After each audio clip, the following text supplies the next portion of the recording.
Yes, it is. What's that, sorry? There's any other target? Oh, for the online questions, yeah. Thank you.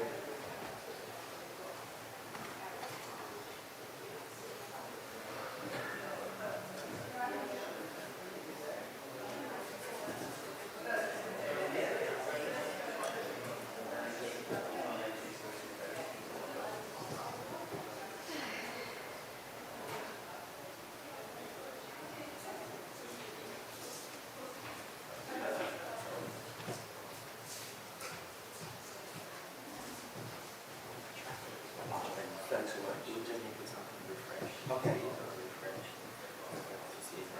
Thank you.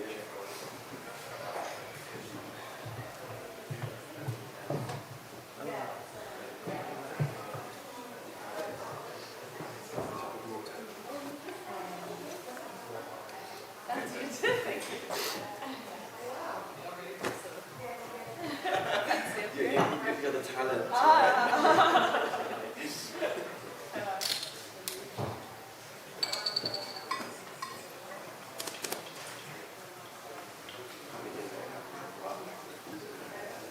First session.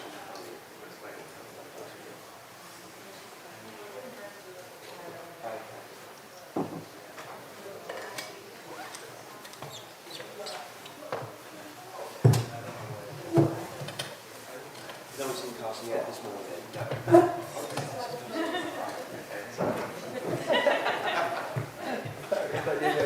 I wasn't. I know.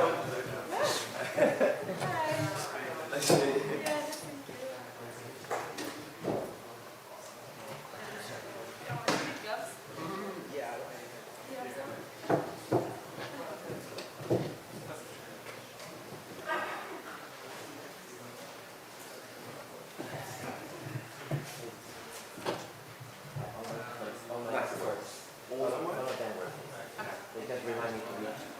To be closed, also for yesterday. Yeah. Remember to keep it closed. Okay, so check if that works okay there, yeah. Carson would like to go last. Yeah, that's fine. I'll jump the order around. I'll go ahead and do then you go somewhere then.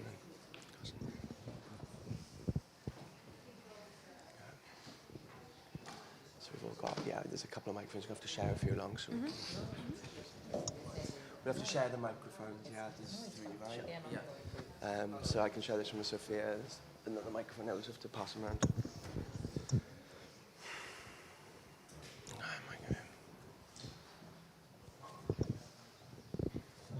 Just that.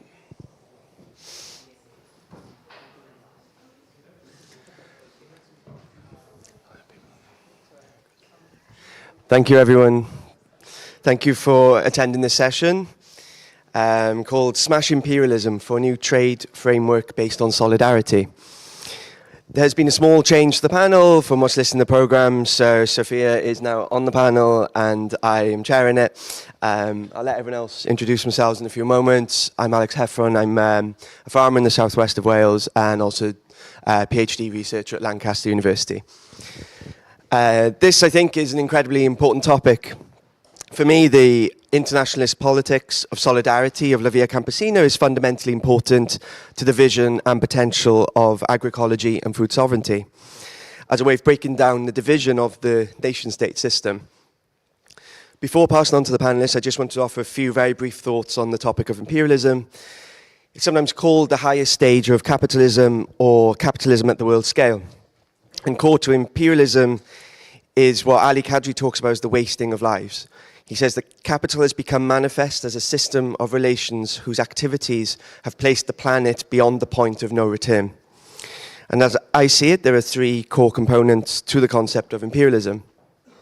Firstly, it is based on a forced extraction of value, what can be called, from what we can call the peripheries to the imperial core.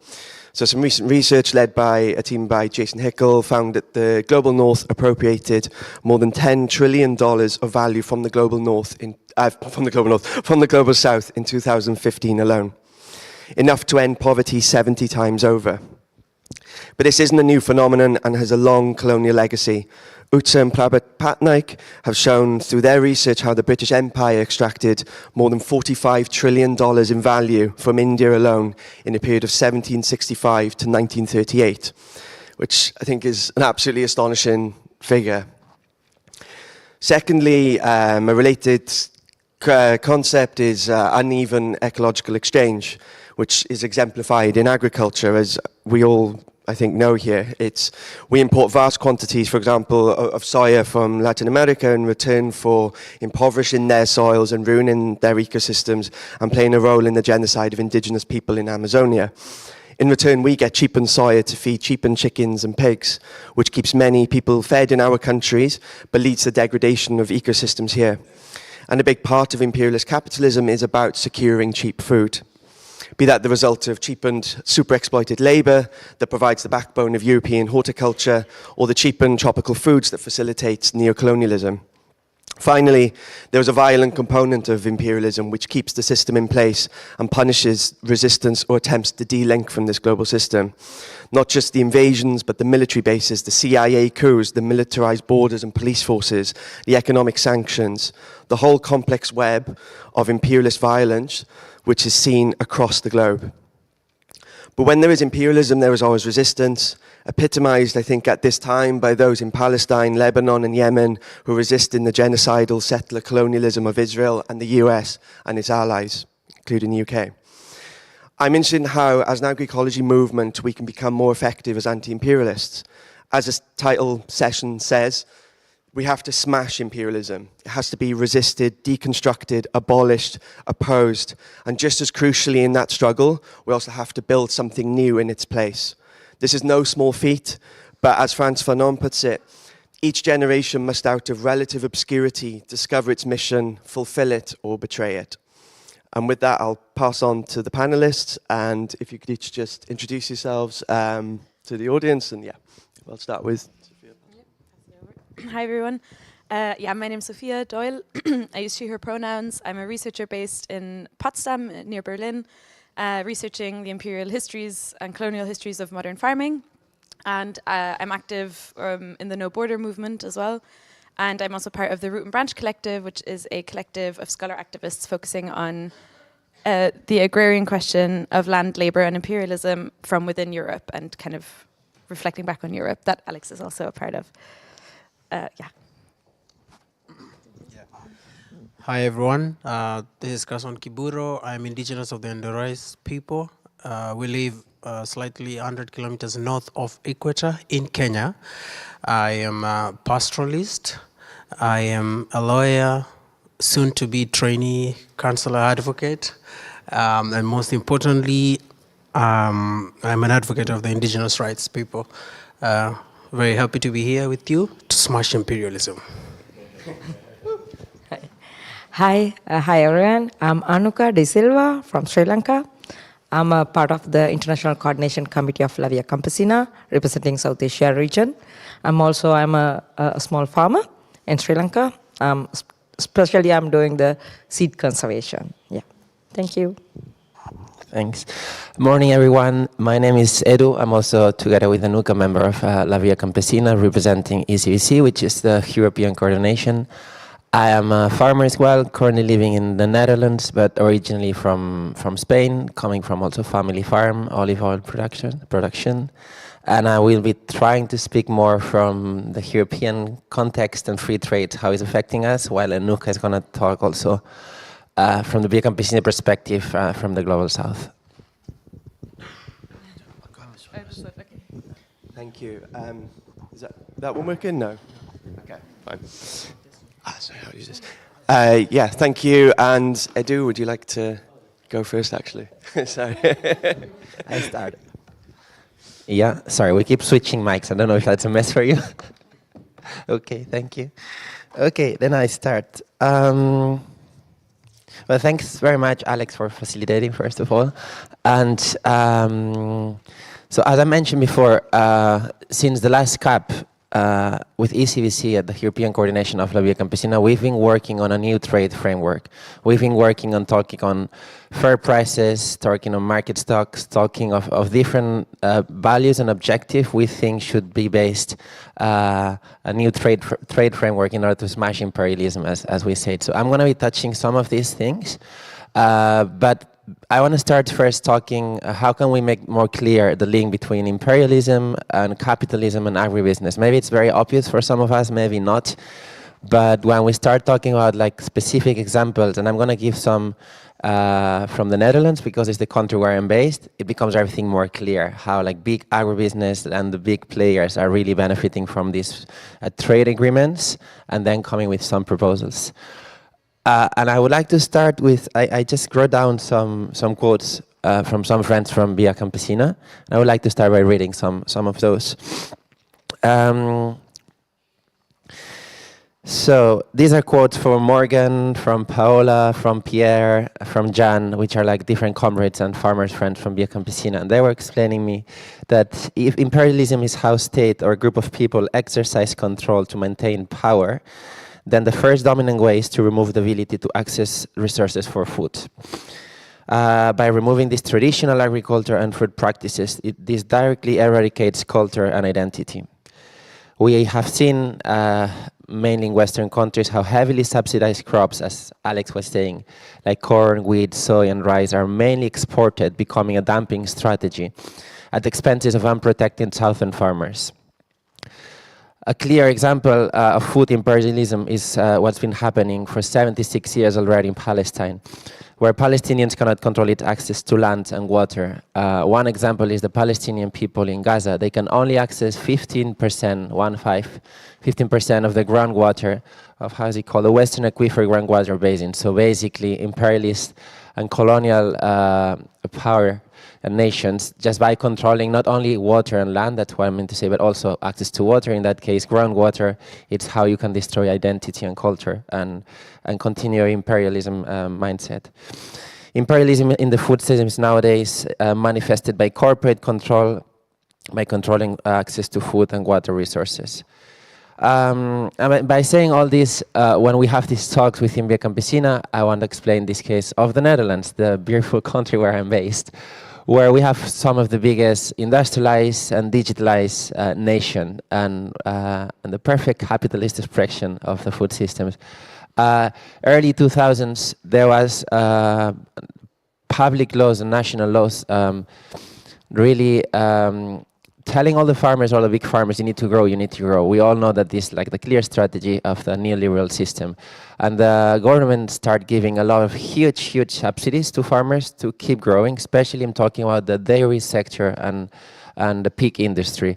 In the Netherlands, we have the biggest density of pigs in the world. That doesn't mean it's the biggest amount, but if you look at the surface of the country, it's the biggest density, and also it's the biggest export of dairy products in the world. That's leading to the biggest crisis in Northern Europe in terms of climate, which is the nitrogen crisis. I don't know if you were aware about all this, but the past government were trying to propose really rushed proposals on how to eradicate this and how to fix this nitrogen problem, which has been a mess. But if you look back in history, that's why I'm saying 20 years ago, all these farmers were really empowered to keep like expanding. And then when you start looking at the free trade agreements in which the Netherlands is based, you look, oh, how is that possible? This is possible because we have free trade agreements in the Netherlands with Brazil, Argentina, the States, Ukraine, and the CETA, like the Canadian free trade agreement. Thanks to that, you can feed all your cows, not only with pasture, but with all the soy imported, with all the maize and the different products at a very low price. Thanks also for the colonial past of the Netherlands, where we have the two biggest harbors. It makes everything very easy for this system to work. And then if you look at the outcomes of this free trade agreement and how the Netherlands is benefiting, you see how all these dairy products are then exported to Japan and South Korea and Canada mainly. And I didn't know, but preparing this session is like, how is it possible? And there's 3 free trade agreements with these countries. So looking at all these numbers, it's very easy to understand how does it works, and how we've been like completely denying the ecological impacts that's having, and like the exploitation impacts that's having also in the global south. So by understanding this direct link with this agribusiness and imperialism and how like really tiny country like the Netherlands is benefiting on this, we really need to work on new trade frameworks. We cannot keep thinking on European policies in general, in the context of European Union, on the CAP policies, which keeps focusing on exporting, especially those products that we can produce here. Talking to Morgan, a comrade from Via Campesina, she was telling me, Edu, don't say that we don't need trade agreements. We need to stop and ban all free trade agreements. It's important to make this distinction. All products that we can produce here, we need to empower this. We need to empower small-scale and medium-scale farmers to keep like recirculating the products that we can produce here in the Netherlands, in Europe. Sorry, But that doesn't mean we have to stop all trade. That's important to say. Very watching out not to falling into ecofascism and food sovereignty narrative like Meloni or other states are really empowering, which they are. Meloni, Prime Minister of Italy, which is really talking about food sovereignty. You know, they even changed the Ministry of Agriculture when she became the Prime Minister. Now it's called the Food Sovereignty Minister. But she is really advocating for this like dumping and exporting. So it's very important within La Via Campesina to make this distinction of what do we mean and not to fall in this narrative, because it's very tricky. And I wanted to just say some of the proposals that we have in mind to smash imperialism and to like think on a new trade framework is to start by banning any selling below production cost at European level. Yeah, of course this is going to ensure fair prices for farmers, and that's very easy to say. But how can we achieve this? We've been looking a lot into the Spanish law on agriculture chain law, which is basically put kind of observatory from the beginning of the production until selling the produce, in order to ensure that you cannot sell at below the cost of production. I'm not a big fan of that. I'm from Spain, and talking to farmers, talking to my family, I know that laws like these are very difficult to implement, but these are like little steps that we could propose in other parts of Europe and part of the world to have this price observatory and this chain law, which I'm definitely not an expert, so if anyone is asking me for this topic, I'm going to be freaking out, but we will try. But this is some of the proposals. Also, market regulations. Of course, if we advocate for stopping free trade agreements, we mean that we really advocate for like free trade, market price regulations based on this price observatory. Funny enough, early December, two friends from the Via Campesina youth, Jan and Paola, they were meeting with the DG Agri in Brussels. And they were proposing, one of the solutions is price observatory, And they were responding, no, that's too complicated. That's too much money involved. And it's unacceptable that, after all the millions and billions expending and cap and industrial agriculture, they say that there's no means. It's too complicated to put price observatory and to think on this controlling in the chain, just to say. And the last one, and that's more CAP, and I know I don't have to talk much about the CAP because we are in the UK, but if we talk about public policies, we need to redistribute subsidies. It's not possible, I think. Happens here, it happens in Europe, happens almost everywhere, that subsidies goes per hectare, and there's not ceiling in the subsidies, it goes per people who has more land and more power.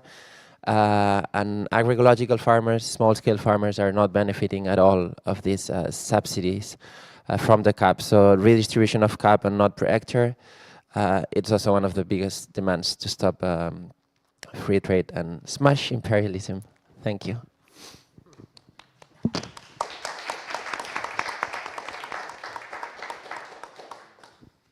Okay, thank you so much, Eddie. I think I'm also going to start with some kind of experience in Sri Lanka, because as a Global South, we are facing a lot with the geopolitical situation in Sri Lanka. With the imperialism, it's kind of the food occupation, the occupation of all territory and the things. Especially the thinking about the trade agreement, it's kind of mass work in the South Asia region, because it's always coming with the using our religious power to controlling the power. That's how it's very contradictory with the global North and the South politics, in the sense of the thinking about the imperialism. I can say it's like a starting point with the Green Revolution. We have a kind of experience how it's happening in the South countries. As a Sri Lanka, India, that's how it's become a very contradictory part as thinking about the food production. With the Green Revolution, we are starting with the mass land reforms and new kind of seeds pattern, fertilizer. It's coming with whom? That's the main problem. Because totally we have a kind of good pattern of the food pattern. But after the Green Revolution and also after the open economy with the neoliberal way, we lose our pattern of the food habit. Because who implement the new food habit for us as a global south? Africa, Asia, Latin America. Normally we didn't eat wheat. We are not growing. But now, as a third world countries, our main consumption with the wheat, we are eating breads. We are not growing wheat, but we are eating bread. We are consuming a lot. Who change our pattern of the living? They control whole of us. I have one experience with the Sri Lankan sense, like in 1978. They're saying we are going to introduce red lanterns. Red lanterns, we are not growing. But it's kind of the main food in Sri Lanka now. Because as with the trade agreements, we're saying, okay, you need to consume pulses. They introduce lanterns.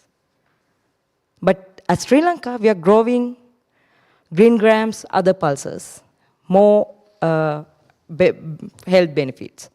But now, we are not growing because they're controlling us. It's happening also south, especially how they are controlling us with the trade framework, using the new kind of food patterns. And also, it's not only the food patterns, especially it's starting with the agriculture inputs. Mostly in the Africa, Latin America, and Asia, they're starting with the fertilizer, seeds, they're controlling whole production. We are not doing any production now because we are depending on our cost. We have to pay fuel with the old machineries. We have to pay for our seeds. We have to pay for the all other inputs, like a fertilizer, pesticide, and all things.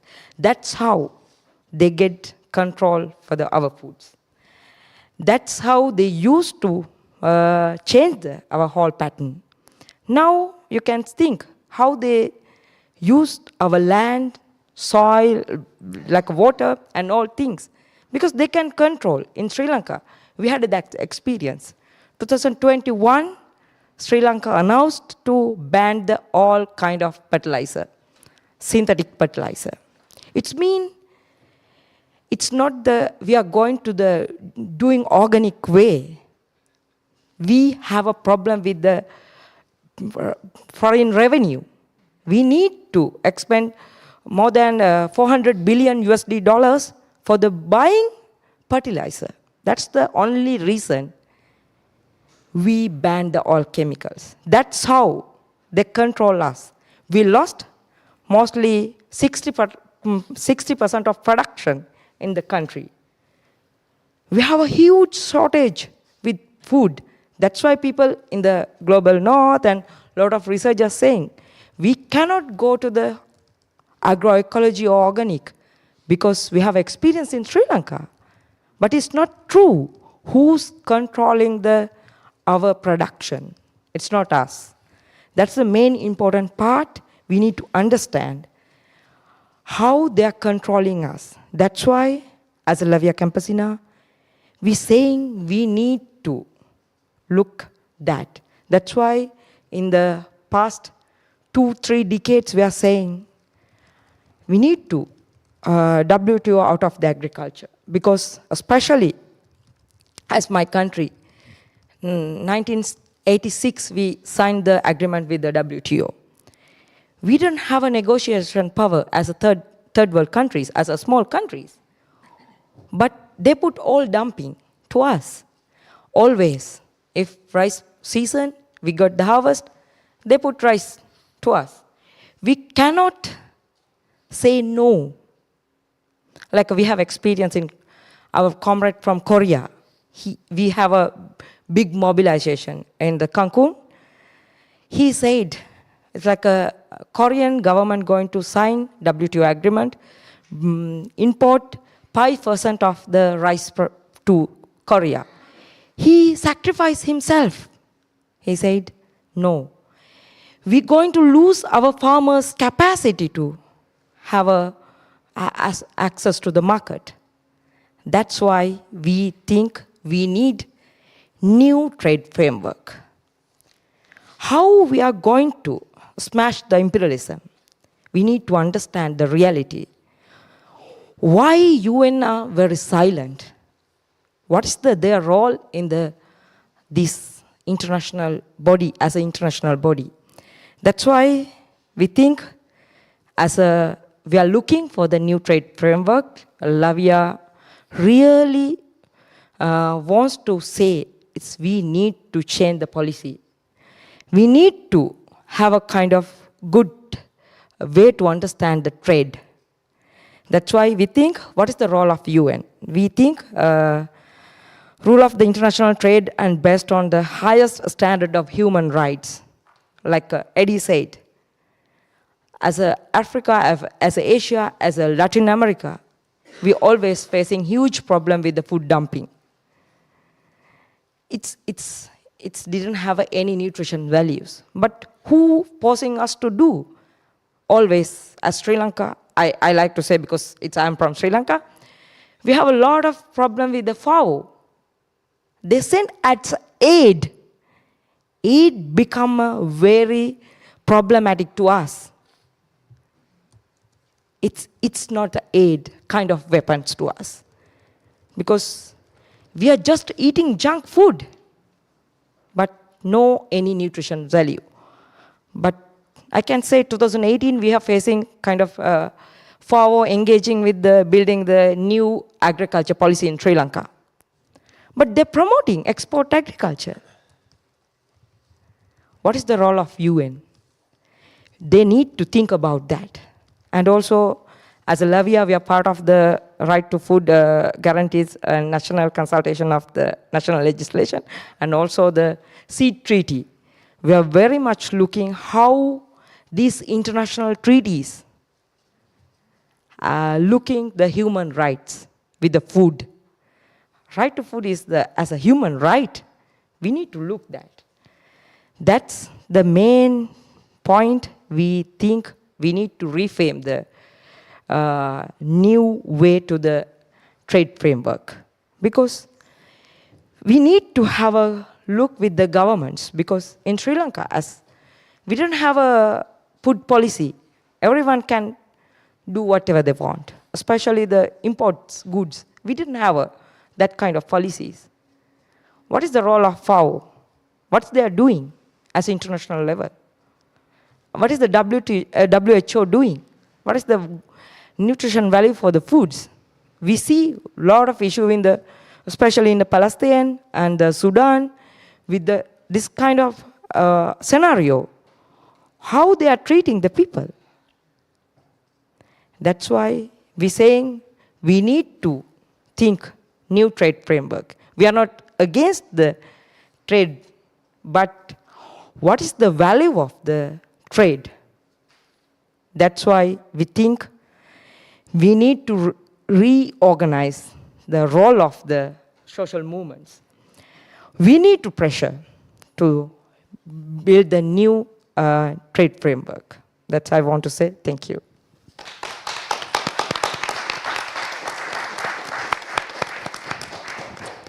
Okay, thank you so much, both of you.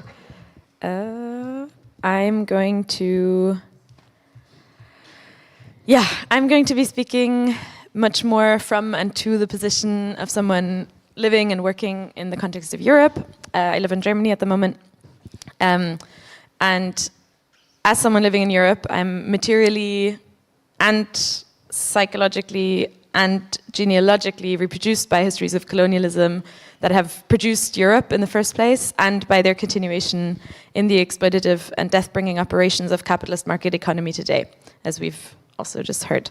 So most obviously through the food that I consume. And even when we individually or as a movement try to divest from the industrial food system, as many of us in the alternative farming movement try to do, the food that most of us consume in some way, and the majority of foods consumed in Europe are still predominantly produced by hyper-exploited and precarious workers. So I'm interested in the question of what fighting for local food sovereignty look like within the imperial core, like Europe. What does that mean in a deeply unequal and imperialist global economy, as we just heard? Across the globe, agricultural workers face increased exposure to health risks, labor violations, and assaults on bodily integrity. Agricultural work and food processing are counted as two of the most dangerous industries today. And the industrial food system that we have has its origins in, as we've heard as well, in the establishment of colonial trade, and continues these dynamics that extract labor, life, value from people and lands that are made disposable through racial and territorial hierarchies that have always been part of capitalist production. So this is economic imperialism, as Alex also defined at the beginning, that is to say global capitalism. And I want to use my time today to look a bit closer at imperialism and the way that it operates in the food system in the European context specifically, and particularly how the border functions as an instrument of imperial control that facilitates and enables the hyper-exploitation and cheap prices and cheap wages that we see in the present food system. And to think with you of how the agroecology movement can provide the basis for an internationalist alliance that calls for a no-borders world. So borders have always been central to the administration of modern states that enshrine some people through the legal category of citizenship. We need to critically interrogate the underlying structures that allow for some people to be designated as citizens and others as aliens or migrants, and the racial and territorial hierarchies differentiating between the value of human life in this current economic order. The modern nation state is a relatively new kind of unit. It's only been around for like a couple of hundred years, really, in the way that it is organized today. Emerged in the late 17th and kind of 18th century, developing new institutions to govern and discipline populations into wage labor by criminalizing nomadic living, by establishing workhouses and developing police forces and a carceral system.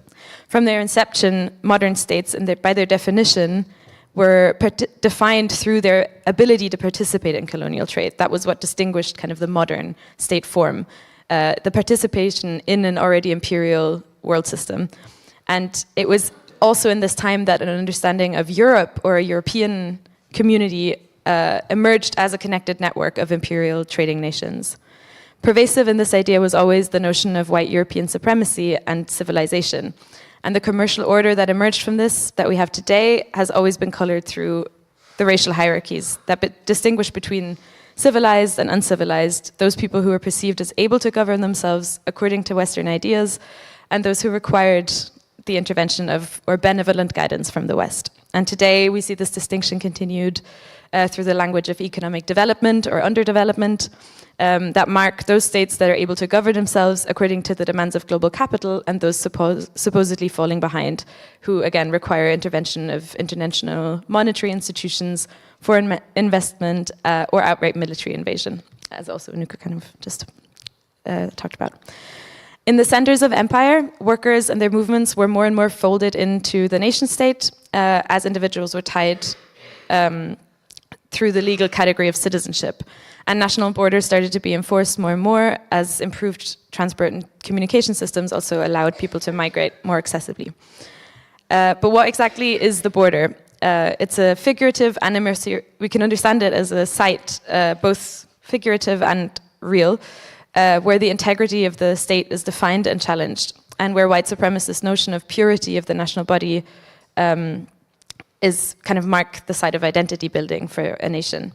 The no-border activist Harsha Walia says it like this is a quote. She says, like the regime of private property, borders are not simply lines marking territory. They shaped by and shape social relations. The border produces a colonial, racist social order, fortifies the rich against the rest, deflates labor power, treats sacred land as possession, and is the ideological basis for all repressive immigration policies.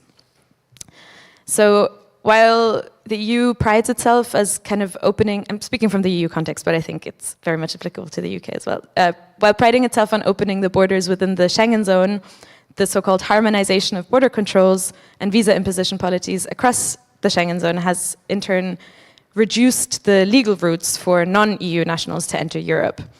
As imperialist violence globally forces more and more people to move or flee, and the destabilizing effects of global capital cause more political unrest and precarity, the EU has been ramping up its border regime, especially in the last 10 to 20 years, and especially since 2015. It's investing many, many millions in the protection and enforcement of the European border, especially through the organization called Frontex, the European Coast Guard and Border Management Agency.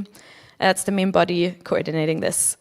Since its founding in 2005, wow, I'm really not good with numbers. Since its founding in 2005, Frontex budgets has grown from 6 million to a staggering 845 million last year. So you can see here how that's been inflated, and one activist in Germany is called Frontex the racist militia of the EU. So subsequently, the European border in the Mediterranean has become the deadliest border in the world. An estimated 5 people die per day at the European border, and since its foundation, I think altogether about 53,000 people have been estimated to be killed by the European border regime. In addition, since 2015, we've seen a massive new phenomenon of the extension of the European border enforcement through what is called externalization of the European border to non-EU states, particularly in pre-frontier area monitored by Frontex in sub-Saharan countries. So here, European countries and the EU government reach agreements with Middle Eastern and African governments aimed at deterring migrants from reaching the actual European border, under which and these countries then are obligated to preemptively control their migration, readmit expelled deportees, and most importantly, the EU is making it making aid and trade agreements with these countries dependent on these countries basically promising to enforce the European border that is not actually there. So this has also been called a neo-colonialism in North Africa, or a recolonization of North Africa. This also takes the shape of European militaries training border guards in Tunisia, Libya, Mali. I have many more kind of examples, but I'm going to skip a bit. Yeah, and so the violence of the border is not only felt by the physical border itself, but it permeates throughout European society. In the food system, the designation between citizens and non-citizens allows for the hierarchization of workers, as temporary permits are employed to strategically keep workers precarious and exploitable. So all of this to say, the way that our nation states are structured, the exploitation that we're knowing is happening in the food system is not an aberration, but it's built into the very way that European operates and is legalized within EU law, not only through border enforcement, but also through these different legal mechanisms that allow precarious workers to be exploited through the posted worker scheme or in the seasonal worker scheme in the UK. And yeah, within those schemes, I'm not going to speak too much about them, but I think many of you have heard of it. There's a really amazing report that was brought out recently as well about the UK situation, where I think between 50,000 and 60,000 seasonal workers are required annually, recruited from outside of the UK. And many of those visas that bring people here are tied to sponsors, so the company that people then work for, which allows for really vast violations of their conditions, for their working conditions, their horrendous accommodation, and if people challenge these conditions, they are just deported.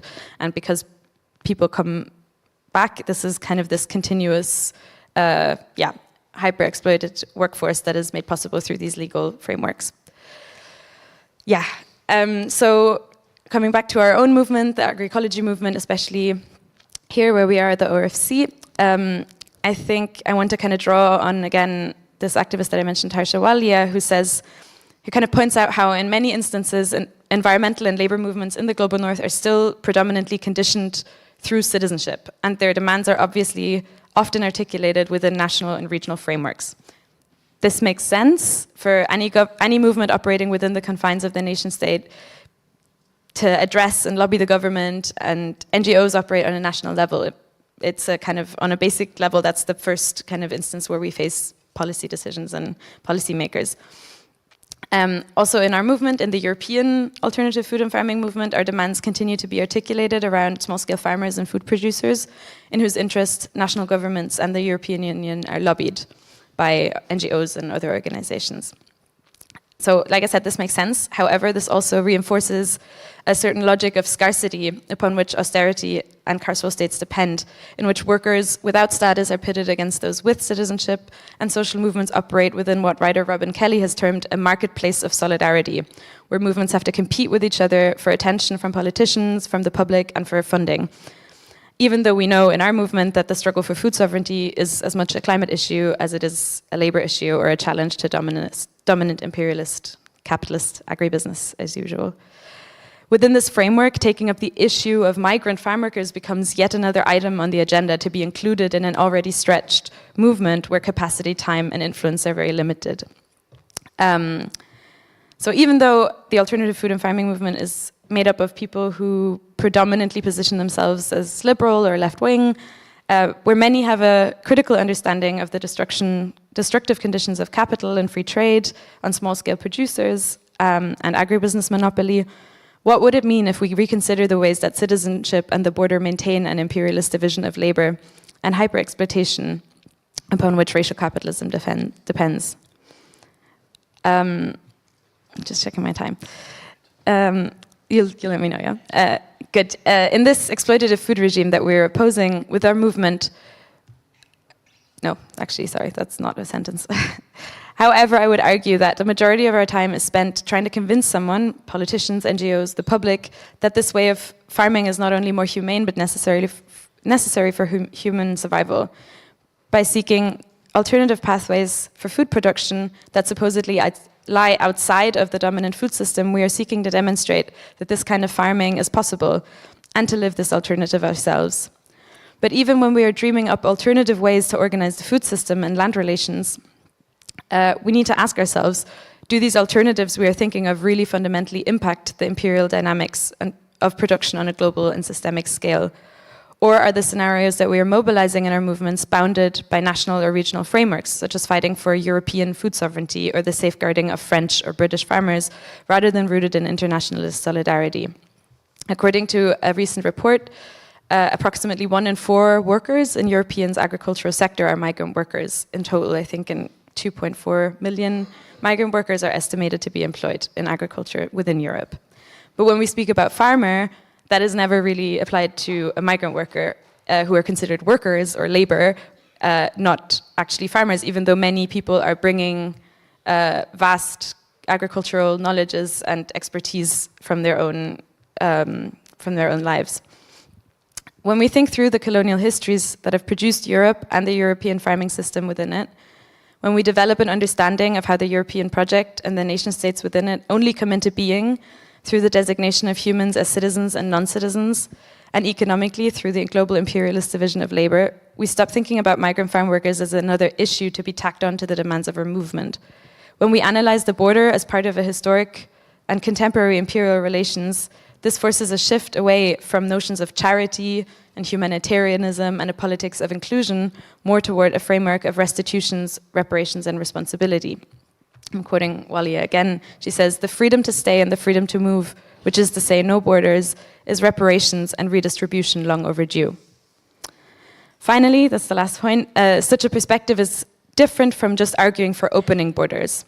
It's not only the struggle to ameliorate working conditions of migrant workers through better labor regulations or incorporation into the state's legal structure.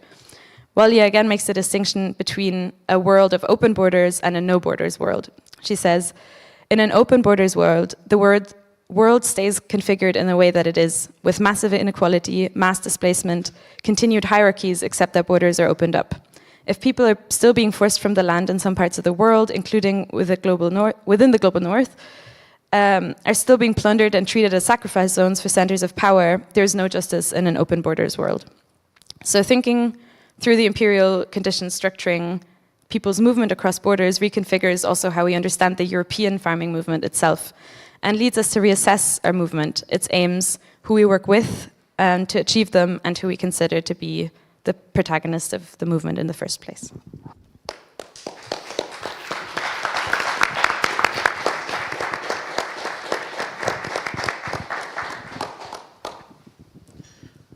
after such a varied data field presentation by my colleague Sophia, what else will I say? And also with the other colleagues. But anyway, I will give you the context of East Africa, and indigenous peoples' rights worldview, or what you have known as indigenous peoples movement. So I think the first thing that I would tell you is we need to look at the structure of imperialism. If we want to smash imperialism, the most important thing that we look at is where did it come from? So I would tell you the first thing that obviously you may know, every territory that the British went into, or any European power went into, they created a company. And in East Africa, where I came from, they created Imperial British East African Company. So it is a trade, really. So imperialism, colonialism started as trade, which, because we want to smash imperialism, it's important that we also say that imperialism smashed sovereignty and smashed self-determination of indigenous peoples wherever they were. In East Africa, after the Imperial British East African Company was replaced by East Africa colony, and then Kenya colony, and then again we had states gaining independence, Uganda, again gaining is argumentative. We can argue about that. Like my country, you cannot say that we got independence. No, that we gained independence. You can argue that it was an agreement. Again, trade agreement. And then we have Uganda, Tanzania, Kenya, and the other countries. After that, those people who fought for independence created East Africa Community, which is in essence, and Sophia was giving the issue of, was giving ideas on the issue of borders and how it is linked to imperialism. So these borders, the creation of the East African Community, which was created in 1967 and then it fell in 1977, was all about, the objective was about free trade. Right now, we do have, again, it was revived in 1999, the East African Community. But it has a very broad objectives. But again, it is still an imperialist structure. It may not be linked to colonialism, but it is a neo-colonial structure. And then in Africa, there is also the Africa Free Trade Agreement. There are other agreements that you have heard from EDU and all that. So the reason why I'm giving that background is that for indigenous peoples, it's been a long struggle world over, not just in Kenya or East Africa. Because if imperialism, as I said, smashed self-determination, then it means it also replaced our food sovereignty with other food systems. Yesterday when we were here, I was mentioning how the global market system replaced our own systems. I don't want to call anything because it's different. It's not even translatable to English. How we relate it with nature, our livestock, the galaxy, and all that. For indigenous peoples, it's been a struggle since 1923. I'm now shifting to international indigenous peoples movement. In 1923, during the discussion in Geneva on the League of Nations, and there was a chief that was called Chief Deskahe from the US, and then there was also another Maori chief who went all the way, knowing that he was the head of a nation of indigenous peoples. But but Europe had other ideas. Of course, in Africa, we never even existed. We never existed in the sense that we were not nations of sovereigns. We were under colonial structures. The reason why I'm giving you that structure is that it's been a struggle to understand the indigenous rights. It's all about who you are as a person. For instance, it's not only blamed on you cannot problematize on the colonial structure alone, but also within communities that live amongst each other, but with the idea of assimilation or killing of cultures and saying, you know what, you speak English, so let me not use English, let me give you the context. Like for my people, we already lost our language and we speak a different language, but the culture is still there. The song, the dance, the stories, but the language was lost. When you lose the language, you lose everything that comes with it. When you lose your culture, you lose everything that comes with it. And we are talking about trade. We're talking about trade, but that trade should be pegged on all these ideas that my colleagues have talked about, which is food sovereignty, what you produce. There's a question that someone told me when we were negotiating for the World Food, at the World Committee on World Food Security in Rome. A very simple question. Who grows the food that you eat? So it's a question of the same rights that I was talking about. But the progress that we've made over the last few years was through ILO agreements or ILO conventions, International Labor Organization. Thank you so much. ILO 169, for example, was very progressive for indigenous peoples because it recognized the rights of tribal peoples or indigenous communities. Well, it shouldn't be indigenous communities, but then in 1989, it recognized the rights as to self-determination and to be able to self-determine their cultures, how to appropriate their cultures, their food systems and pathways. And then after that, then there is the United Nations Declaration on the Rights of Indigenous Peoples. These things do not talk about trade, but it talks about the issue of self-determination and free, prior, and informed consent. For instance, when the Maasais had an agreement with the British Imperial British East African Company in 1904, the agreement was picture this: when you purchase a car and you do it on hire purchase, I think you don't.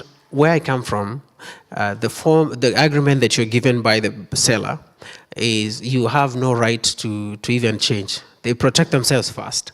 So it's almost like you agree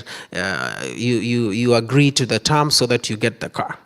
So the same way, the Maasai chiefs in 1904, Maasai people are the cousins of my people, so I know the story very well. So the Maasai people were coerced into like agreeing in this form of treaty to give off their lands and to how do I say this? Like to give up their rights of sovereignty and to the United Kingdom. Now. The reason why it is important to give that structure is that what are we doing right now as indigenous peoples? It's something that is bygone. But what the new regimes that came after that, like the Kenyan government, I'm not afraid to say this, that it is a neo-colonial structure still. We picked up everything that came from here, England, and just used to subjugate, to control our people and to continue killing everything that was working for our own indigeneity. So we cannot blame we cannot blame, I'm not doing a blame game. I'm saying that how do we move from here? How do we move from where we are at the moment, where so much has been lost in terms of being told that the kind of food that you eat is not for civilized people. You need to eat bread, leave the, for example, the Maasai blood and the meat. The best way is to dress as such. The best way is to do. But for someone like me, who is a pastoralist, the cattle or the cow is everything. It's my spirituality. It's my dress. It creates a whole ecosystem of dress code. How we describe how we describe drinking milk is different from how you describe drinking water. How we compose our songs, the dance. But this colonial structure, which created a new global market system, that now we dress differently, we need to we need to undergo a different form of education, and we live there. The education, and of course Christianity coming in and being told that we need to save you from that uncivilized world. It is still happening. Don't be shocked. That is not a relic. It is happening. It happened 2 years ago in Masai of the Ngorongoro in Loliondo. You must have seen in the news where the government of Tanzania was evicting the Masai in the pretext of conservation. These things are interlinked, all of them, because we think that imperialism is gone. No, it's not gone. And telling the Maasai that we need to save you from poverty, get out of this land, and then we bring in the dollar from the Arabs who are buying that land. When you visit Masai Mara, remember that, not in the side of Kenya now, the other side of Tanzania, because people were killed and maimed and dispossessed of their land where their ancestors are buried there because of a new structure that doesn't work for those people.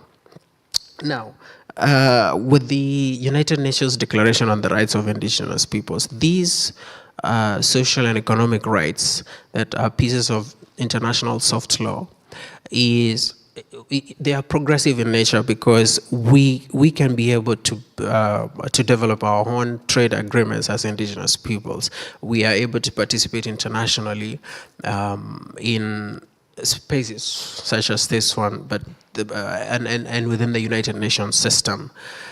But the progress that we should be able to make is that every other agency, government agency, every other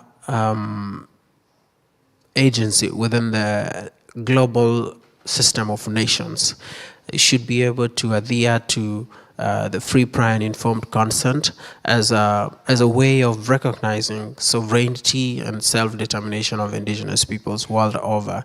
And that way we can be able to reap the benefits of the imperialistly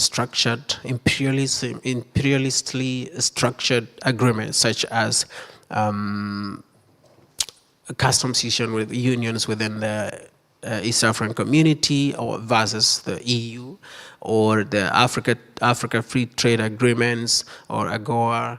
Those ones are within the Americans. And the reason why those things happen is that our governments are structured within the imperialist neo-colonial structure, so that even when we make agreements as a government, recognizing that this small community produces honey or produces enough meat as a pastoralist community, still the structure is engineered towards, within the structure, the layers are complicated and not benefiting that farmer who is at the production level. I could go on and on and on, but I wanted to give you that overview, but I'm still here to answer any questions or any pointers that I may have created. Thank you so much.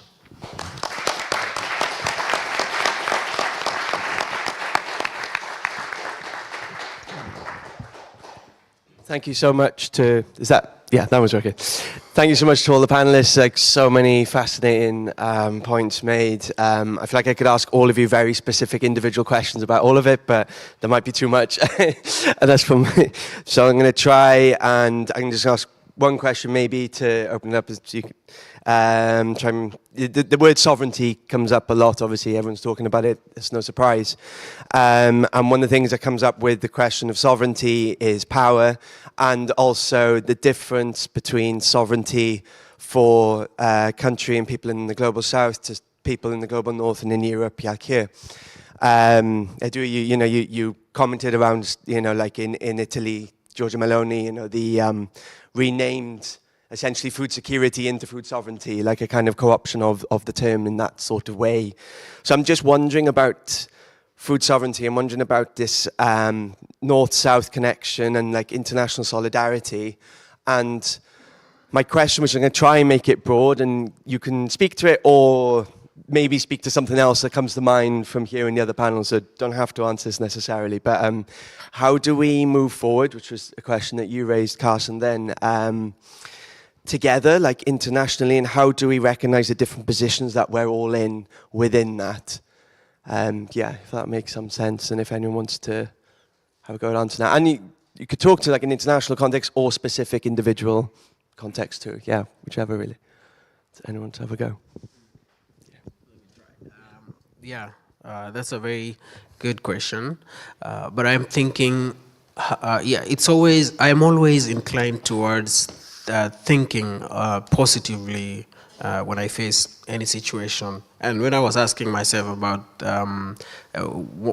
about this title, is that it's based on solidarity. So moving forward is that we are all members of the human race, and that as you've heard from the climate action charter, not the charter, the agreement, charter in terms of the words moving around about the climate action campaigns, is that we have no other planet.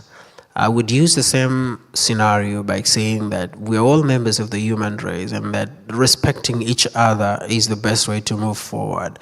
And even when we're faced with the idea of globalization, we hear terms like multilateralism. I don't know. It's very difficult for my mother tongue.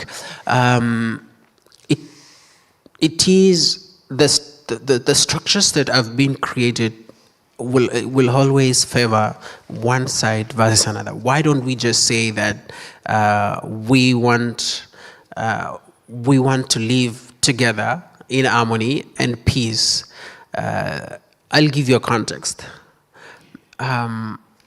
There's something that could be working in Europe, or it's something that is fascinating in Europe, or it's something that interests Europe, but down in the deep south, it's something that is genocidal or horrific.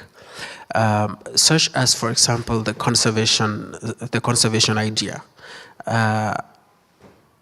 It is imperialist. There's a county in Kenya, I said this yesterday, it's important that I say, how do we move forward?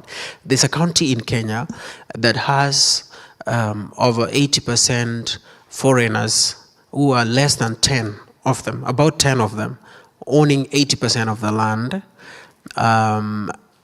And just for the idea of conservation, so that we chase this dollar and the pound of people coming to see wildlife.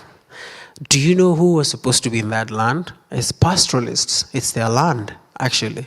They were forced off. They were not even bought off.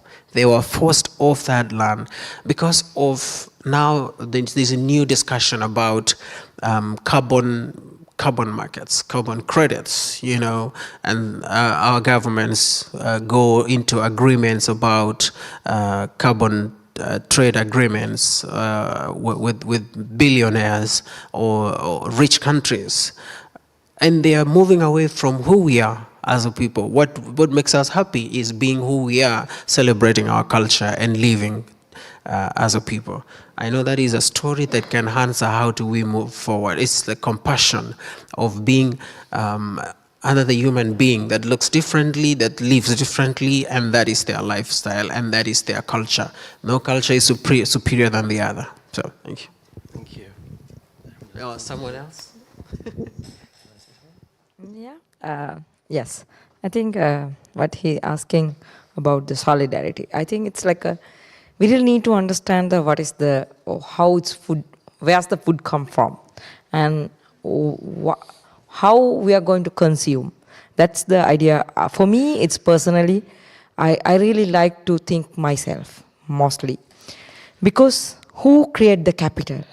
We are the consuming that capital, because as producers, we are producing capital. It's just our production as a small scale farmers, pastoralists, on fisher folks or someone. We are the producers for the capital. But who's stolen our capital? They stolen our capital through using their methods, trade agreement or input something. That's why, for me, I'm always thinking we need to have a solidarity with our consume pattern, because we are the consumers. We are consuming this whole production. It's because of the idea of why they are producing that kind of mass production, because we are consuming these all things. They're creating new food pattern, new ways to get the all resources. If we are not looking for that things, why they are producing that? That's all things, because we need to think what he said. It's not another word is not possible. We need to change now. We need to change the system. That's why we especially think we need to change our consuming pattern. How we change that? We need to look how we look for the local consuming pattern, how we promote the agroecology. We don't need to look how it's coming with the Sri Lankan banana to UK. But it's not available in banana in here. We have our original food pattern, what he said. Because it's kind of culture, we need to understand. Everyone need to look in how we go beyond that kind of trade mafia. Because it's already in our mind. We can talk a lot, but we don't want to take any decision. We need to take our decision in ourselves. That's why most important part, we need to change ourselves. That's the most important. For me also, it's so hard to change myself, because I like to consume these all things. That's the true. Because they're making a lot of things to understand that they're marketing a strategy. But we need to look. It's not the hard part, but we need to stand ourselves to change. That's how we can change our society. We can aware our kids, our community to understand. That's how we can go beyond that. That's what I want to say.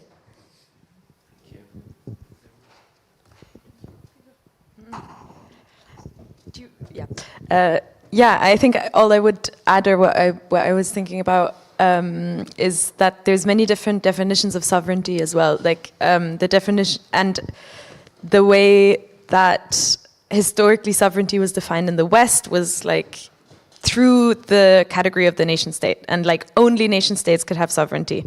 And the way that the international system is working is through this nation state framework, so that people who are a nation, who have sovereignty, but aren't recognized under the system, are not even able to engage with the international order. It's Palestine is a perfect example where like that is, there's so many ways that the use, the kind of instrumentalization of the term sovereignty itself is kind of a governance mechanism for the ones in power. So, and then people reclaim that, and people claim that for themselves and say, we do have sovereignty, not by your legal jurisdictional frameworks that you've created for yourself, but we do have sovereignty, and we've had sovereignty for way longer than you've even existed. So I think the way that world is wielded, I think, is very interesting, and I think especially in the food sovereignty movement, we have to kind of ask ourselves, are we thinking sovereignty like through this national nationalist kind of lens of the nation state? Like, are we thinking the sovereignty of European farmers, the sovereignty of German farmers, or whatever? That doesn't function in an internationalist kind of order. And another thing around the solidarity then, I think, is solidarity is not just a kind of thing of like extending out empathy towards someone over there and you're like, yeah, I'm empathizing with you. Solidarity means like fundamentally reckoning with your own implication in the system and how we are like materially reproduced through it. And so I think that's what I was kind of trying to raise with my point as well, is like, who is the farming movement where we are? Who is actually producing the food? Is it like a local group? Like, what does that mean when the internationalist order is so unequal? So I think, yeah, I'm a bit frazzled with that, basically it. Did you want to? Thank you. What I want to say, yeah. when we talk about sovereignty within La Via, and I was about to say something else, but you made me remind about this, Sophia, is we try to practice sovereignty also within the organization, in the sense that we are, correct me if I'm wrong, 82 countries? 88, thank you. Under the same slogan, no food sovereignty and globalized hope, globalized struggle. But at the same time, we are sovereign under any of the other organizations. That means that if with my Dutch organization, which is called Toekomstboeren, we want to make an action, we want to make something disruptive, we don't need to ask permit to anyone of La Via Campesina. There's no bigger body or anything. We're just a movement. So with this, I'm saying that it's very difficult to like all be represented by one organization, but we do this by giving freedom to everyone within the organization under the same terms, because otherwise it'd be imposing, as always, from the western to the south, this kind of thing. So we try to be under the same framework, but be independent, and that's very important. And I think this applies to this idea of autonomy within organizations, or this apply the concept of autonomy within this internalization movement. I think it's really important. And then to answer what you were asking, Alex, I think when we talk about sovereignty more in the European context, is also thinking about Meloni, like who are they protecting and who are we protecting, or who are we standing in solidarity with? Because there's this similarity with Meloni and the Vox, the right-wing party in Spain, that they're really advocating for like defending local farmers, but they are of course not talking about class. They are only talking about landowners. They are only talking about the big agribusiness in Almeria, in the case of Spain, and they keep using food sovereignty, which is extremely upsetting. Invisibilizing or like pretending that they know that people who's working in the fields are basically migrant communities. So it's interesting because we always say this, like using the same terms can be very misleading, but we're just defending different people and different ideas. So really watching out with this. And it's funny because when we were having all these protests in around Europe, across Europe, in my case I was either in Spain or Brussels, it was one of the first time that we were like, with our tractors, driving to Brussels next to the biggest tractors of the agribusiness people, you know? And it was very interesting because we had very similar demands. We were like disagreeing in some others, but of course when we were talking about fair prices, we were agreeing with Copa Cogeca and the bigger unions. When we were talking about even stop free trade agreements, we were agreeing to some extent. We were disagreeing in climate policies, and we are disagreeing in social protecting of the social justice. So it was very interesting to see again, like in which points are we sharing and which points not. Do we want to work together or not? Do we understand the same concept of food sovereignty or not? But yeah, I found it really, really interesting, and just wanted to finish on it.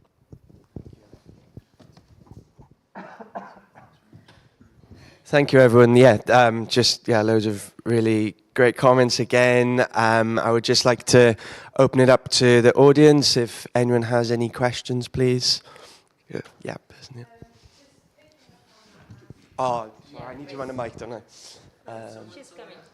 Cool. Sorry, yeah. Who's it? Just behind you. Sorry. Thank you. Thank you. What a fantastic way to start the Friday. I'm so grateful. That was fantastic. I've been a socialist all my life, and I'm really blessed to be sitting here and with you all and listening to you from all over the world. Anyway, my question is, the point that you were just referencing there about recognising the commonalities between the so-called big ag and the small-scale growers, and looking for actions, what can we take home? What I've picked up in my notes from that last roundup about what we're all doing that's in common, and that we can do. Where I am, I'm working in a small group of 6 farms. 3 of us are certified organic, 3 are conventional. Our commonality is that we're all living within 10 kilometres of each other. There's huge power in that, and I can see that that's kind of what you're saying. We can't take on, what can we all do? We can change ourselves. That's the one thing we can all do. But I've realised there's real power in just building friendships with the farmers who know they're never going to be able to afford to pay off that tractor that they've bought. A 30-year-old farmer who's bought. Anyway, I'm digressing. What do you think? Do you think that is the way forward, or have you got any other really practical suggestions? Is that kind of that small scale building friendships, building up community building up that human connection? Do you think that's the way forward? One of the things we've noticed is even though these families do all live so close together, in the last generation, they've lost their connections with each other. So just by connecting for a year, we're already shortening supply chains. We're already seeing ways that this farmer who's got excess organic beef could be selling it to this farmer who needs more for their meat production. But anyway, any ideas for more collective smashing of the imperialistic state? Thank you. We'll take 2 more, and then we'll come back and we can see who wants to speak to Richard. Yep, as you're right next to it. Thanks so much for the discussion. I have a question about language. When people who work on farms in this country are called migrant workers and not farmers, that is dehumanization. When peoples are forced out of a language, that is disempowerment. And when we use the word alternative, there's a potential for us to be self-marginalizing or minimizing. So I'm wondering if you agree that one way of smashing imperialism is to force a new language. So the word real is on the board. It's been the name of the conference for 16 years. That to me is a very simple word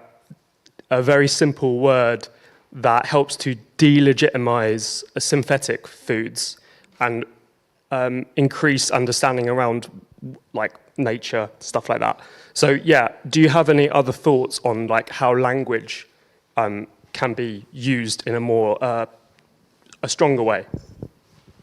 Brilliant, thank you. If we could just take one more as well. If you're going to go hear them.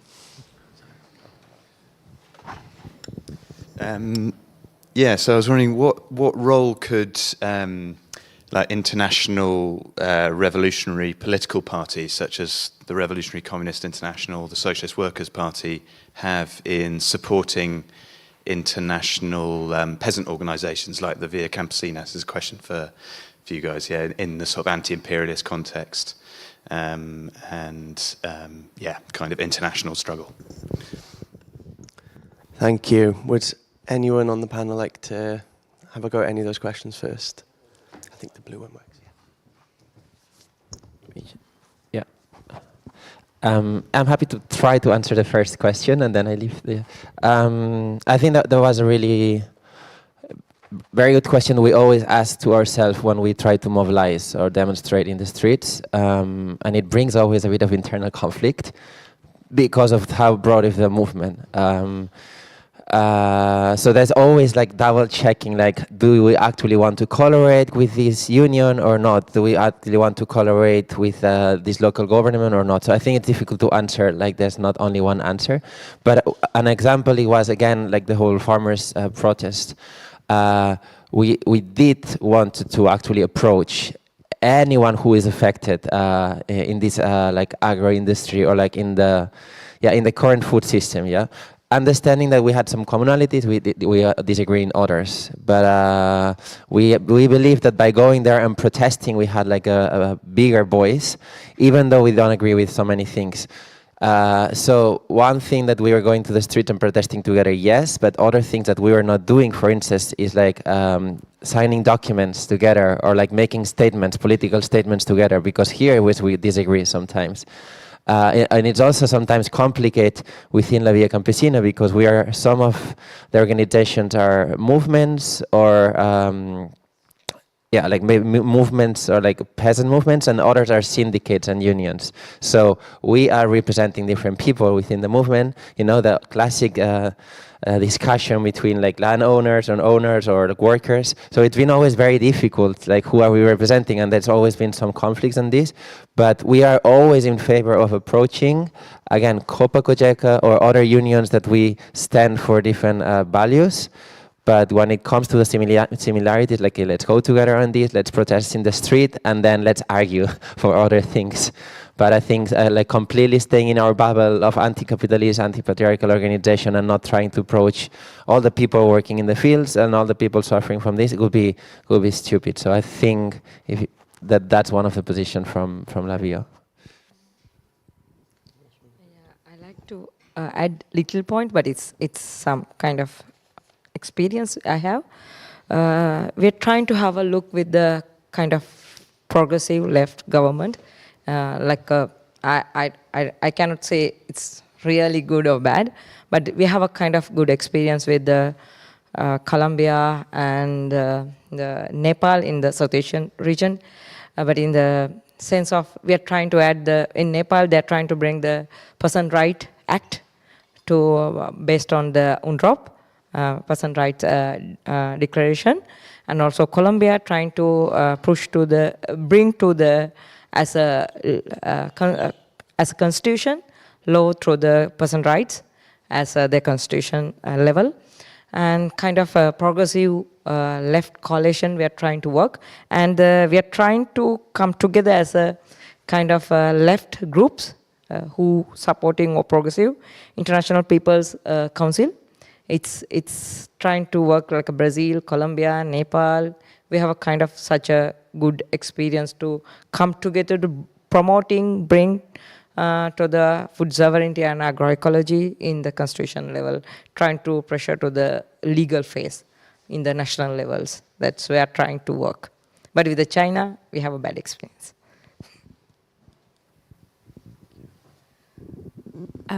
I'll maybe try and speak a bit to the question about language. I think you made a really interesting and important point about the word real. I've never actually clocked that, but that's a very much more like putting in the center what the actual movement is about, and what you were saying about the self-marginalization with the word alternative. I think, it works both ways. I think on the one hand, it's people like calling ourselves an alternative movement is self-marginalizing from maybe having a language that is broader and where people can tap into more easily. At the same time, it also does the same in the way that it creates a sort of, I'm speaking again like from the position in Europe especially, I think, but there's this sort of marginalized mentality also then within the movement, that we are marginalized from the rest, and I find that creates sometimes like an underdog mentality as well, which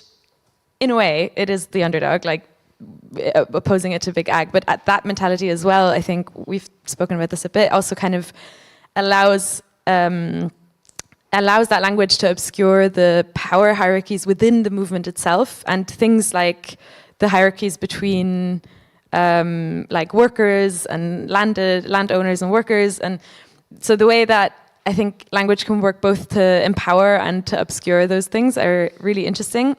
and especially within the global north or within Europe, or, that's the thing with that is that one looks very locally. We're thinking very locally at the local agroecology movement here, and I think what is lacking is kind of understanding how people are embedded within that imperialist global order. So even when, even when we're fighting for agroecology on a local scale, that can obscure how people here are still benefiting, maintaining, and situated within a global order. So I think it's a really important invitation to think about how we use language to define ourselves. And that's kind of the question of like, who's the protagonist of our movement? Like, is it only the small-scale farmer within Europe? I don't think so. If 1 in 4 people in agriculture are actually not dead, and like many people don't own land. So I think, that's just, I really appreciate that. And I wonder if you have anything to say on that. Yeah. Okay, yeah. Okay. Yeah, I'm just going to move to 2 online questions quickly as well. So there's one very quick one, which is Paula asking, I have a question for Sophia, if she could say where the quote was from about borders influencing relationships. Yes, that was Harsha Walia, who's amazing. She has a book called Border Imperialism that I quoted a lot from today, and I would really recommend it. She has some really good speeches online as well about kind of internationalism and migration. Thank you. And then the second question we have is from Diego from Mexico. He asks, Diego asks, what elements would the panelists think are fundamental when creating new anti-imperialist trade agreements? It is easy to get lost in the structural analysis of how the current institutions perpetuate food system domination. What would be 2 or 3 concrete aspects to keep in mind? It's a big question. It's a really important question. Is there a way anyone wants to answer that, but like fairly quickly as well? Because we've only got 4 minutes left. I want to take some more. So you've got like, I don't know, 10, 20 seconds to try and answer maybe 1 concrete action. I don't know, but no, that's cool. Does anyone want to have a stab at that? A few elements. Yeah. Yeah, you can go for it. I can go for it. Okay. Yeah, do it. Well, I'm just going to repeat kind of what I was saying. I think not thinking purely through the framework of the nation state, understanding how people are differentiated through hierarchies of so-called civilization, of race, of gender, and how those kind of structures operate, and then think about who the key protagonist of that movement is, like who we're speaking from, and like dismantling the idea of like, so I mean, this is partly what I'm very interested in, the kind of language of the farmer itself. Like I think part of my research is on the kind of, sorry, this is not a short answer. Part of my research in Europe is on the kind of way that the farmer figure was produced within Europe historically as part of the creation of nation states, and through kind of a nationalist kind of lens and like a white supremacist lens as well, and how we moved from an understanding of ourselves as peasant into farmers, and how farmers were always tied into the national economy and through that into the imperial economy. I also think that people have a really strong emotional attachment to farmer, because also farmers have been marginalized in the last kind of years of how states have been functioning. So I'm not saying we should abolish the term itself, but I think the question is like, what kind of class and other power hierarchies are actually obscured when we just have this big blanket category of the farmer, and to kind of interrogate who our movements are for and how we construct them around it. Thank you. Does anyone else want to have a go? No, cool. All right, so let's go quickly for, maybe we can get another 2 quick questions though. So the second row there, yeah, just behind, yeah. Thank you so much. Sorry, speak to the microphone if you could, please. So powerful and so full of dignity, and it was so clear what all of you were saying, all of you. Honestly, thank you so much. And I just wanted to ask Carson, there was one word you said you couldn't say in English, because I listened, I researched everybody. I get so overwhelmed by the power of this. But you had said in some talk once, you said that the elders were getting tired. Your elders were getting tired. And I said to myself, this is so powerful, that the elders of the indigenous, wise people who go back hundreds, thousands of years are getting tired. We have to wake up. And you said this word for your, I think it was like the nature, the cow, the tree, the We've the got 30 galaxy. seconds left. Sorry, I just want to say quickly. Could you so say maybe that Carson one could- word in your language, please? In my language. Yeah, in your language, just so we can hear it. One word that describes that. Yes, the one you said that you couldn't say in English. It's not. Oh, in okay. What's